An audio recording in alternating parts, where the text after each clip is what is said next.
Sidekicks, Kyle here. We're going to do a little bit of a how-to video. We're out at PH Farms doing a little hog hunt this week, and they had a beautiful pond out front. So when I went to Walmart last night to get some snacks, of course I had to come back with the rod and reel because I didn't know that we had a pond that we were going to be able to fish here. So anyhow, I just picked this little pole up. It's a Walmart brand, Ozark Trails, and I'm actually kind of impressed with it. It's got an IM7 graphite rod, and it feels like, I don't know, a lot of ball bearing, little spinning reel here, 8 bearings. So it's got instant anti-reverse, it's really clean, really smooth, and it's like 50 bucks.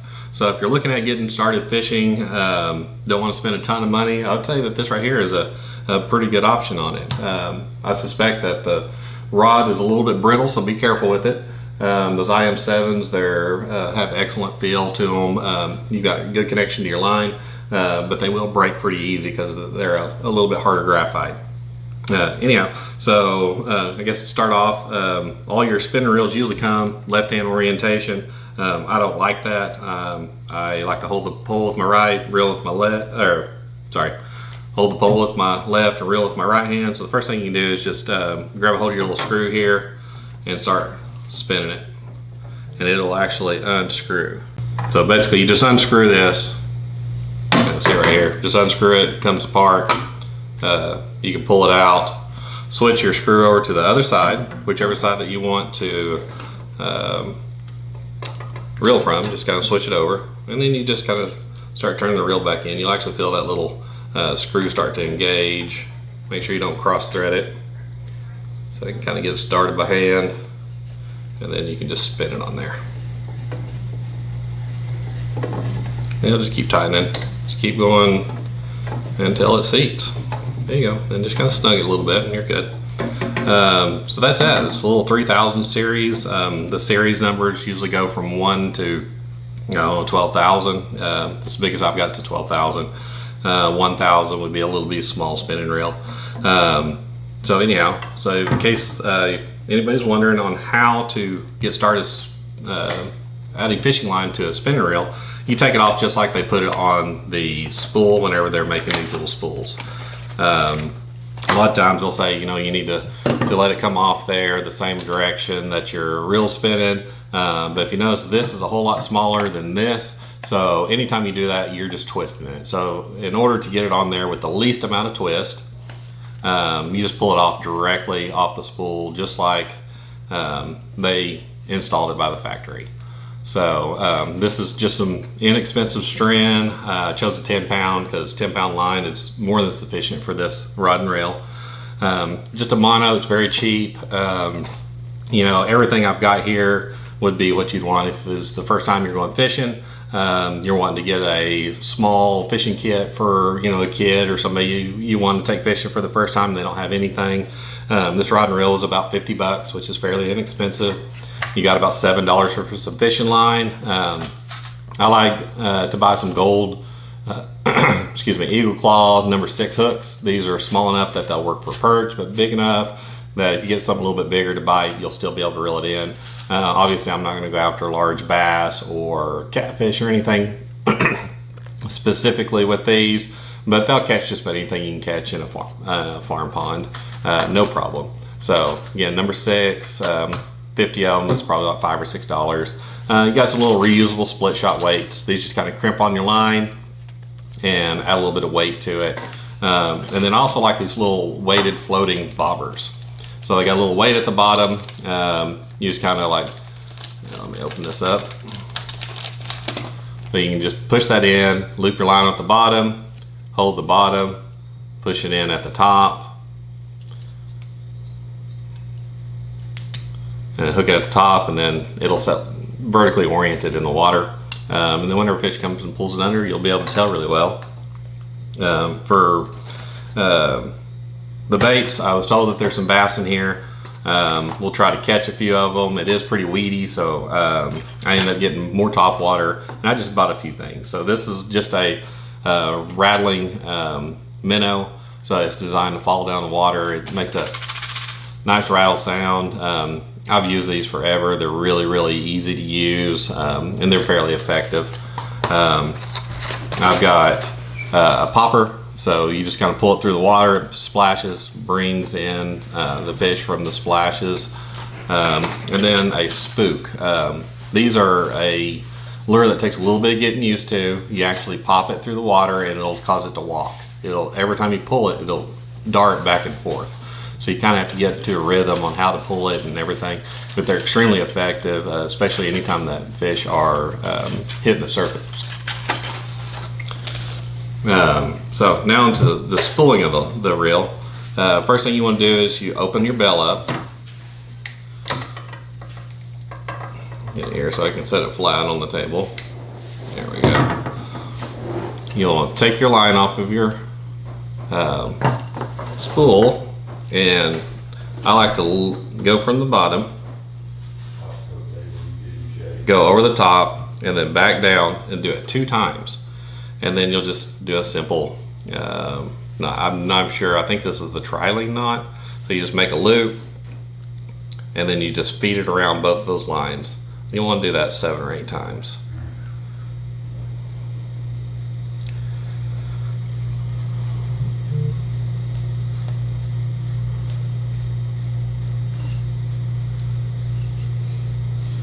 And then you pull it tight. Okay, you wet it a little bit just to keep it from burning. This little line is probably not going to be a problem. And then you just kind of pull it up and down until it seats in there. And since you've wrapped it twice around the spool, it locks it in and keeps it from sliding really well. And then just take you some clippers. We're at hunting lodge, so I didn't bring all my fishing stuff. So I'm kind of limited, but I'll make do with what we got here. Just kind of clip that off. Close your bell. And then, well, that one's loose, so this is your drag adjustment up top here. You just tighten it up with your fingers, and that's how you adjust it. So after we get it on the rod, then we'll be able to set it to the pound test that we need it for. And you just kind of do that by feel. You kind of pull it off, pull it from the end of the rod to make sure that you're not stressing the rod too much and you're not going to exceed the breaking point of the line. Let me grab something to hold our fishing line, which we've got some spare arrow or something laying around.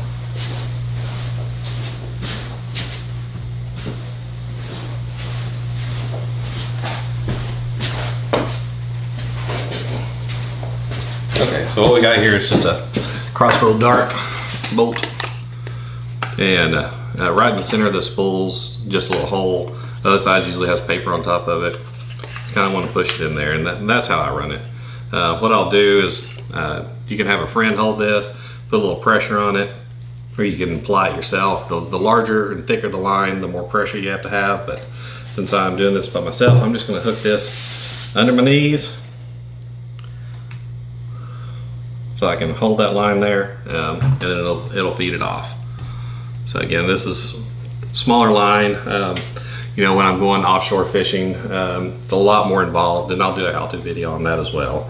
And then you just take it, and you're gonna just put it on. I'm just kind of tightening my legs up just a little bit against that spool to get some tension on it,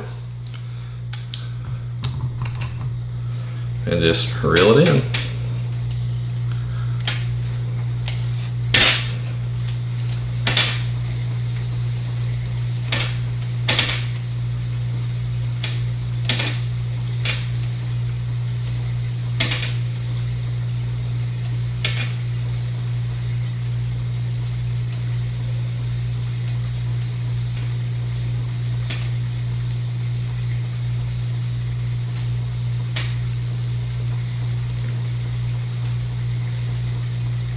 So you don't take very much tension on this little thin line.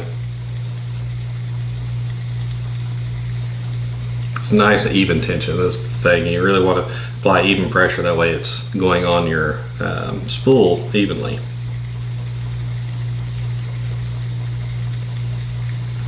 And you want to pull it all the way up till you've got about 1/8 of an inch of spool still exposed. You don't want to go all the way up until it's full, because when you get a little slack, it'll start throwing the line off of the reel. So this one, let's see, 10 pound will hold 145 yards, which is about a third of this spool that we've got, or maybe a half. It looks like it's 300 yards, so about half this spool, and a little more.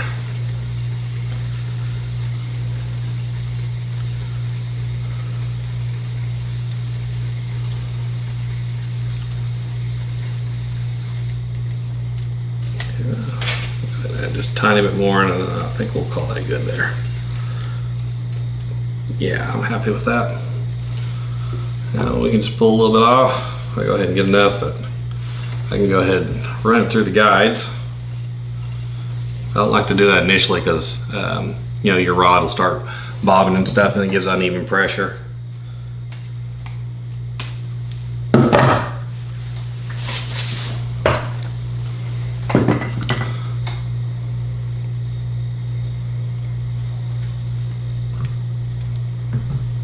And you just run it up through your guides. And that's how you spool a spinning reel.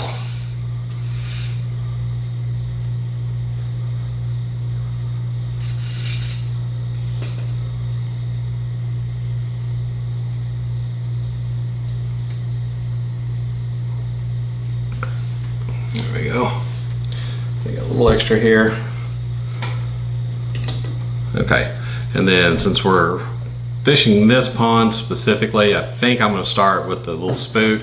I really enjoy using spooks. I've got these all the way up to about 7-8 inches long. We'll use those for casting under bridges in the shallows in the ocean, all the way up to throwing it after schooling striper in Texoma.